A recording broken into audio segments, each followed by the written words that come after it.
Hello, good morning friends. मैं विकास मोर स्वागत करता हूं आपका विकास इंस्टीट्यूट चैनल में। आज का हमारा टॉपिक रहेगा आरबीएससी बोर्ड में चैप्टर नंबर 5, या आप ऐसे कह सकते हैं कि किसी भी प्रकार के एग्जाम में इस चैप्टर का इंपोर्टेंट रोल होता है। उसका नाम आपके प्लांट वाटर रिलेशन, पादप जल संबंध। पादप जल संबंध, देखिए पादप जल संबंध के बारे में आप समझिए कि क्या प्रोसेस होता है। ये मोस्टली इसके अकॉर्डिंग क्या प्रोसेस होता है। इसमें आपको मैं बता दूं कि पादप जल संबंध में जो प्लांट होते हैं ना, वो कोशिका से मिलकर बने होते हैं। मतलब ये समझिए कि पादप मृदा में उपस्थित जल का अवशोषण करते हैं। इस प्रक्रिया को पादप जल संबंध कहा जाता है। क्लियर। सेकंड पॉइंट की मैं बात करूं, जो पादप है उनका जो शरीर, पादप शरीर मुख्यतः पादप शरीर में मुख्यतः 90 से 95% पानी होता है। क्लियर। और मैं बात करूं तो ये पानी कहां से आता है। पादप में उपस्थित कोशिका जल का अवशोषण करती है। क्लियर। अब इस पादप जल संबंध का अध्ययन है वो पादप कार्यकी में किया जाता है। पादप जल संबंध का अध्ययन पादप कार्यकी यानी प्लांट फिजियोलॉजी में किया जाता है। क्लियर। अब पादप कार्यकी के जनक कौन है। नेक्स्ट पॉइंट, पादप कार्यकी के जनक। पादप कार्यकी के जनक है स्टीफन हेल्स। इंपॉर्टेंट पॉइंट है याद रखने की दृष्टि से। इसके बाद मैं सेकंड में बात करता हूं तो भारतीय पादप कार्यकी के जनक, भारतीय पादप कार्यकी के जनक, इनका नाम है आपके जेसी बोस यानी जगदीश चंद्र बोस। इसके बाद में पादप कार्यकी संबंध को समझने के लिए निम्न बिंदुओं का अध्ययन करना पड़ेगा आपको। पादप कार्यकी, आप ऐसे कह सकते हैं पादप जल संबंध। पादप जल संबंध में निम्न बिंदुओं पर अध्ययन करना किया जाता है। आपके इसमें कई हैं, जिसमें फर्स्ट आपके डिफ्यूजन यानी विसरण। सेकंड में बात करूं ओस्मोसिस यानी परासरण। तीसरी में बात करूं परमीबिलिटी यानी पारगम्यता। और चौथी में बात करूं तो प्लाज्मोलाइसिस यानी आपके जीव द्रव्य कुंचन। जीव द्रव्य कुंचन, इन सभी की स्टडी आप इसके अंदर करने वाले हैं। कुछ स्पेसिफिक दाब होते हैं उनके बारे में भी आप जानेंगे। तो मोस्टली होता क्या प्रोसेस है वो देखिए। तो सबसे फर्स्ट आपका टॉपिक आ जाता है इसमें पादप जल संबंध में फर्स्ट विसरण। मोस्ट इंपोर्टेंट टॉपिक विसरण, या आप कह सकते हैं डिफ्यूजन। विसरण क्या होता है। कोई भी पदार्थ या कोई भी कंपोनेंट जिसके एटम, मॉलिक्यूल्स या आयंस हाई कंसंट्रेशन से लो कंसंट्रेशन की ओर मूव करते हैं, उस प्रोसेस को क्या कहा जाता है? आपके विसरण। आप ये समझिए, मान लीजिए आपके पास कोई ये पदार्थ, क्लियर, इसके अंदर किसी प्रकार के कंपोनेंट्स के अंदर मॉलिक्यूल्स हो सकते हैं, एटम हो सकते हैं, या आप कह सकते हैं आयन हो सकते हैं, और यहाँ पर ये इस प्रकार से हो सकता है। तो यहाँ पर क्या है? ये हाई कंसंट्रेशन है, और यहाँ पर क्या है? Low concentration, clear. अब ये हाई कंसंट्रेशन से लो कंसंट्रेशन की ओर मूव करते हैं, यानी गमन करते हैं। तो इस प्रक्रिया को क्या कहा जाता है? विसरण। तो आप इसकी डेफिनेशन क्या देंगे? किसी पदार्थ के अणु, आयन या परमाणु अधिक सांद्रता से कम सांद्रता की ओर, यानी हाई कंसंट्रेशन से लो कंसंट्रेशन की ओर, अधिक सांद्रता से कम सांद्रता की ओर गमन करते हैं। इस प्रक्रिया को विसरण या क्या कहा जाता है? डिफ्यूजन कहा जाता है, क्लियर। अब ये विसरण आपको समझ में आया। अब विसरण है ना, किसी भी पदार्थ में, सेकंड पॉइंट लिख सकते हैं, विसरण किसी भी अवस्था में हो सकता है, यानी आपके ठोस, द्रव और गैस क्या हो सकता है? इन तीनों में विसरण हो सकता है। नेक्स्ट पॉइंट बताएं, तो विसरण की दर सर्वाधिक इसमें होती है, सर्वाधिक गैस में होती है। एग्जाम्पल समझिए आप, अगर सर्वाधिक गैस में होती है तो एग्जाम्पल समझिए। मान लीजिए आपके पास कोई अमोनिया की बोतल है, या आपके पास क्या है? अमोनिया, और इसमें क्या भरा हुआ? आपके अमोनिया, समझ गए? ये बोतल है, इस बोतल में क्या भरा हुआ? आपके अमोनिया आयन।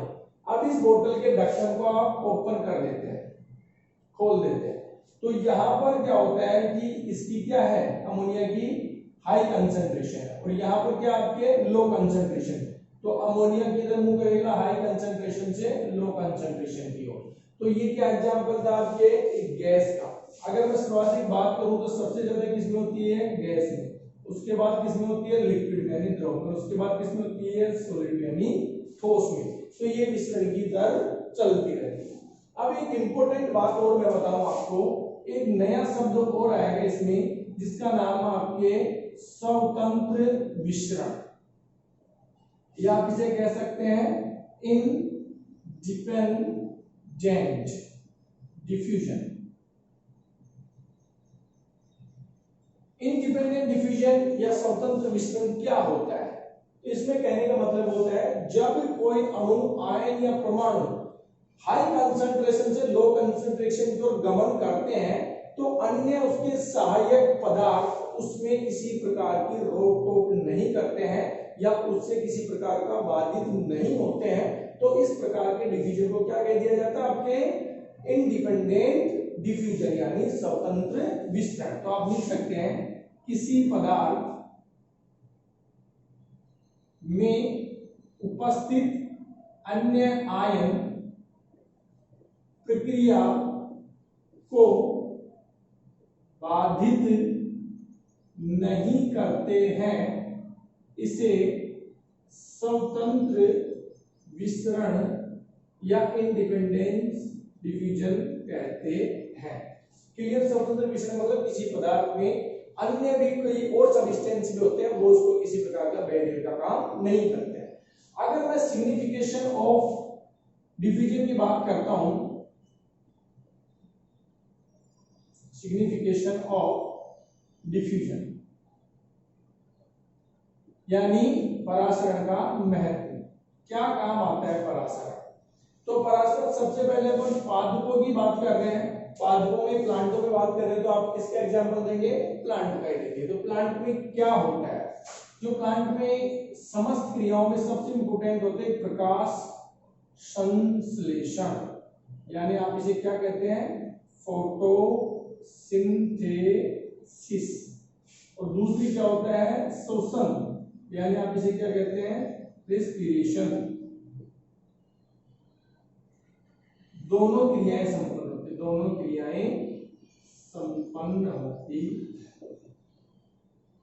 ओके, सेकंड में बात करूं इसकी, तो सेकंड में ऑक्सीजन व CO2 गैसों का आदान प्रदान होता है, आदान प्रदान होता है। देखिए कोई प्लांट होता है उसके अंदर ऑक्सीजन की कंसंट्रेशन ज्यादा होती है, तो डिफ्यूजन प्रोसेस के अकॉर्डिंगली क्या करता है कि वो ऑक्सीजन को रिलीज करता है और एनवायरनमेंट में उसको छोड़ देता है, और एनवायरनमेंट में CO2 होती है वो हाई कंसंट्रेशन होती है, तो वो एज ए डिफ्यूजन प्रोसेस उसमें क्या चली जाती है, प्लांट के अंदर चली जाती है। थर्ड में बात करूं तो वाष्पोत्सर्जन की प्रक्रिया, वाष्पोत्सर्जन यानी आपके ट्रांसपिरेशन की प्रक्रिया होती है। और फोर्थ में बात करूं तो पादप हार्मोन का वितरण होता है, पादप हार्मोन का वितरण होता है। तो ये चार प्रक्रिया, और भी कई जैसे मूल रोगों का फूलना या पानी का अवशोषण करना वो भी होता है। देखिए अब ये तो मैं एक सेल्फ इंट्रोडक्शन दे रहा था, सॉरी ये प्लांट का इंट्रोडक्शन दे रहा था, तो उसमें तो आपको नॉर्मल सी बात थी कि प्लांट फिजियोलॉजी में इसकी स्टडी की जाती है, और वो जो प्लांट होता है उसका 90 to 95 वाटर होता है, तो वो कहां से वाटर ऑब्जर्व करता है, वो सोइल से ऑब्जर्व करता है। तो इसके अंदर कुछ इंपॉर्टेंस ये जो की पॉइंट्स हैं, diffusion, osmosis, plasmolysis and permeability. तो उसमें डिफ्यूजन का जो मेन इंपॉर्टेंट रोल है उसका वापस समझिए, high concentration, low concentration atom, molecules या आपके आयंस वो मूव करते हैं, उस प्रोसेस को आपने क्या कह दिया, that call for is diffusion. अब डिफ्यूजन हाई कंसंट्रेशन सबसे लो, सो डिफ्यूजन सॉलिड में भी हो सकता है, लिक्विड में भी हो सकता है और गैस में भी हो सकता है। गैस में सबसे ज्यादा इसकी रेट होती है, विस्तरण दर होती है, या आप इस कह सकते हैं डिफ्यूजन रेट होती है। तो मैंने एक एग्जांपल दिया कि आपके रूम में कोई अमोनिया या परफ्यूम की बोतल होती है, अगर आप उसका कैप या ओपन कर देते हैं तो उसके अंदर जो मॉलिक्यूल होते हैं वो हाई कंसंट्रेशन यानी रूम की तरफ लो कंसंट्रेशन में चली जाती है। तो अगर आपको ये भी क्वेश्चन आ सकता है सबसे ज्यादा दर किसमें होती है, तो आप क्या ऑप्शन देंगे, गैस। इसके बाद में मैंने स्वतंत्र बताया, स्वतंत्रता का मतलब होता है कि इसमें किसी अन्य जो कंपोनेंट्स होते हैं वो इसको बाधित नहीं करते हैं या रोकने का काम नहीं करते हैं।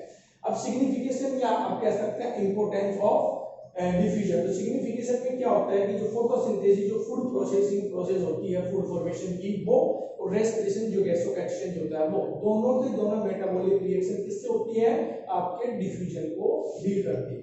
O2 और CO2 आपस में gas exchange, transmission, water vacuum यानी पानी का बाहर निकलना, और हार्मोन क्लासिफिकेशन कह सकते हैं या हार्मोन डिवाइडेशन कह सकते हैं, जो प्लांट में जहां हार्मोन बनते हैं और वो पूरे के पूरे प्लांट में फैल जाते हैं, वो वितरण का काम भी कौन करता है, आपके डिफ्यूजन करता है। ये सारी बातें आपको मैंने किसके बारे में बता दी, डिफ्यूजन के बारे में। चलिए तो अब सेकंड पॉइंट आ जाता है आपका क्या, ओस्मोसिस। देखिए ओस्मोसिस क्या होता है और डिफ्यूजन से कैसे डिफरेंट होता है। डिफ्यूजन भी अपने आप में अच्छा पॉइंट है, कभी कभी शॉर्ट नोट में पूछ लेते हैं या आप ऑप्शन में भी दे देते हैं कि भाई फोटोसिंथेसिस और रेस्पिरेशन का प्रोसेस किसके द्वारा होता है, तो आपका ऑप्शन होना चाहिए डिफ्यूजन। ओके स्टूडेंट्स, देखिए सेकंड की मैं बात कर रहा था आपके ओस्मोसिस। ओस्मोसिस यानी आप क्या कह सकते हैं इसको, परासरण।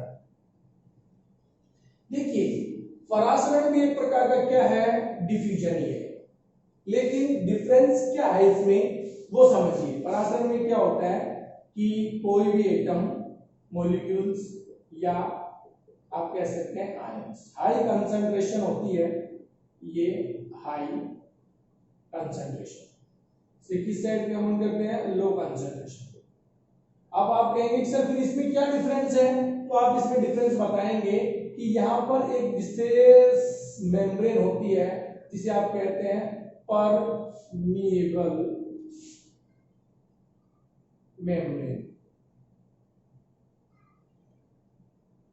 यानी इसके अंदर क्या होती है, अर्धपारगम्य झिल्ली। आप ऐसे समझिए, किसी भी पदार्थ के अणु, आयन या परमाणु अधिक सांद्रता से कम सांद्रता की ओर अर्धपारगम्य झिल्ली के मध्य क्या करते हैं, गमन करते हैं। सिर्फ क्या चेंजेज है, अर्धपारगम्य झिल्ली। डिफिले में क्या नहीं था, सेमी परमेबल या अर्धपारगम्य झिल्ली नहीं थी।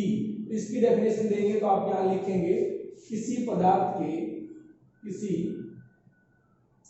पदार्थ के अणु, आयन या परमाणु अधिक सांद्रता से कम सांद्रता की ओर अर्ध पारगम्य झिल्ली के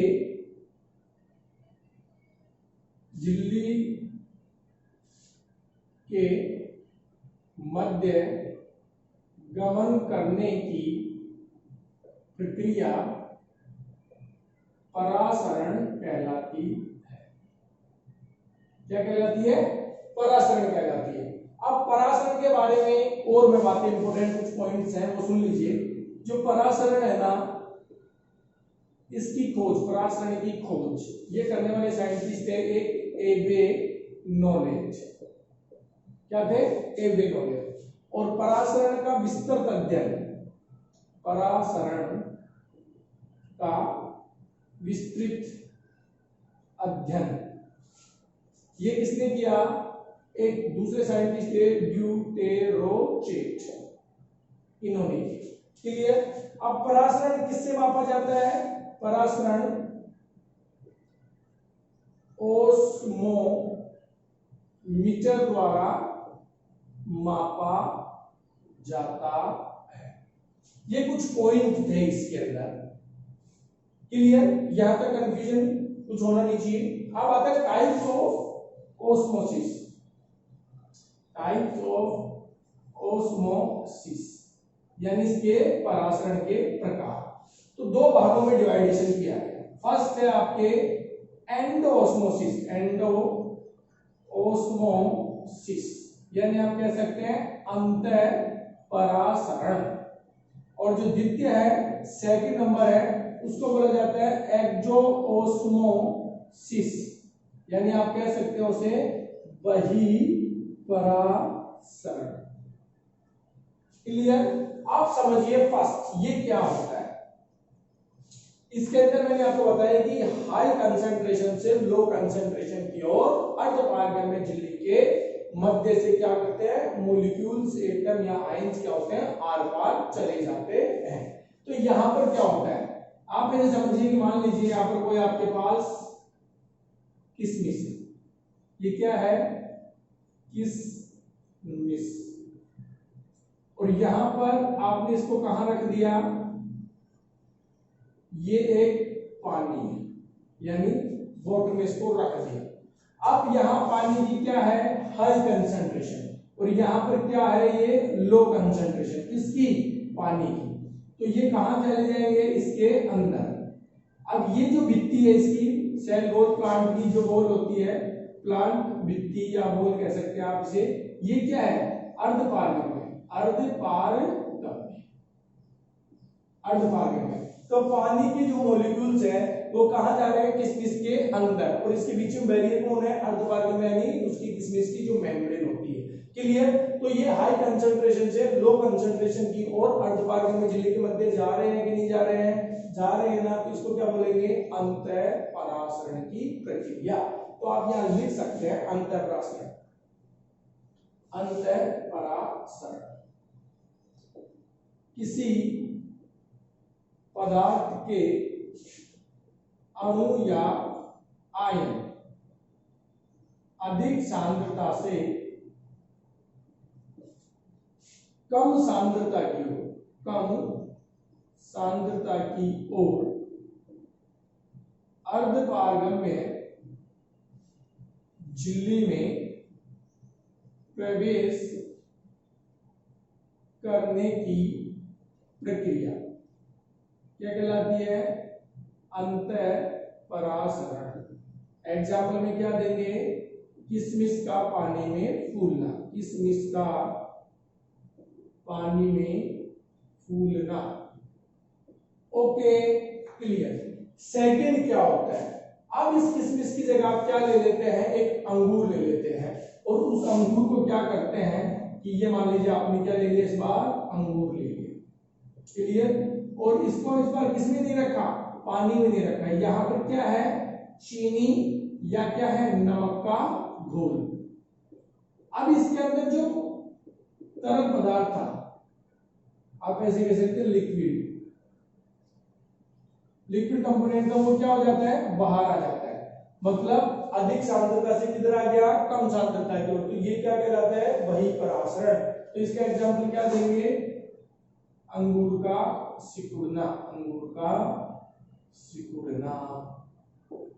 ये इस प्रकार का प्रोसेस होता है। अगर आपसे कोई पूछ ले कि ऑस्मोसिस का इंपॉर्टेंस क्या है, सिग्निफिकेशन क्या है, तो आप क्या देंगे। अगर सिग्निफिकेशन की मैं बात करूं या परासरण का महत्व मैं बताऊं, परासरण का महत्व, तो सबसे पहले तो आप बता देंगे कि ये खनिज लवणों का अवशोषण, खनिज लवणों का अवशोषण किससे होता है, आपके परासरण से, क्लियर। सेकंड बता देंगे आप कि जल का अवशोषण, जल का अवशोषण। थर्ड बता देंगे आप रंध्रों का खुलना, जो स्टोमेटा ओपन होते हैं ना, वो भी ऑस्मोसिस होते हैं। और चौथा बताएंगे आप परागकोश का स्फुटन, स्फुटन। और पांचवा बताएंगे फल फूल का फटना। देखिए ये इसका क्या है, सिग्निफिकेशन, वापस समझिए, इंपॉर्टेंस है। देखिए ऑस्मोसिस भी एक प्रकार का क्या है, डिफ्यूजन। ऑस्मोसिस में क्या चेंजेस आ गया कि सेमी परमेबिलिटी मेम्ब्रेन आ जाती है, यानी अर्धपारगम्य झिल्ली के मध्य से क्या करने लग जाते हैं, मूव करने लगते हैं। अगर मैं इसकी बात करूं तो खोज करने वाले साइंटिस्ट थे एबी नोलेट और ड्यूटोरेचेटिस की स्टडी की थी। अगर मैं इसको ओस्मोमीटर से मापा जा सकता है। इसकी मेजरमेंट की बात करूं तो एक्सो और एंडो में कुछ नहीं है। एंडो में पानी कहां जा रहा है, किशमिश के अंदर, और एक्सो में कहां आ रहा है, पानी, अंगूर का जो पानी था वो कहां आ रहा है, बाहर आ रहा है। तो ये एक्सो हो गया। अगर मैं इसका सिग्निफिकेशन की बात करता हूं, इंपॉर्टेंस ऑफ ऑस्मोसिस की बात करता हूं, तो जो मिनरल्स होते हैं सोइल के अंदर, उनको ऑब्जर्वेशन होता है ना, तो वो किसके द्वारा होता है, ओस्मोसिस। जल का अवशोषण, अगर एनवायरनमेंट में कुछ वाटर है तो उसका भी ऑब्जर्वेशन कहां से होता है, ओस्मोसिस के द्वारा। स्टोमेटा, जो पत्ती के ऊपर स्टोमेटा पाया जाता है जिससे फोटोसिंथेसिस का प्रोसेस कंप्लीट होता है, वो स्टोमेटा ओपन कहां से होता है, ओस्मोसिस प्रोसेस के द्वारा। और परागकोश, मैंने आपको डिसेंसेस ऑफ एंथर बताया था, जो परागकोश में मैंने आपको बताया था कि स्फुटन होता है, यानी टूटता है, यानी वो उसकी भित्ति पड़ती है जिससे पोलन ग्रेन बाहर आते हैं, वो भी कहां से होता है, ओस्मोसिस। और एक आता है फल फूल का फटना। अगर आपने देखा होगा कि अनार में सबसे ज्यादा एक समस्या आती है अनार का फटना, तो वो भी क्या होता है, पानी के कारण ही, यानी ऑस्मोसिस के कारण होता है। या कभी कभी फूल जो खिलते हैं वो भी क्या होता है, ओस्मोसिस।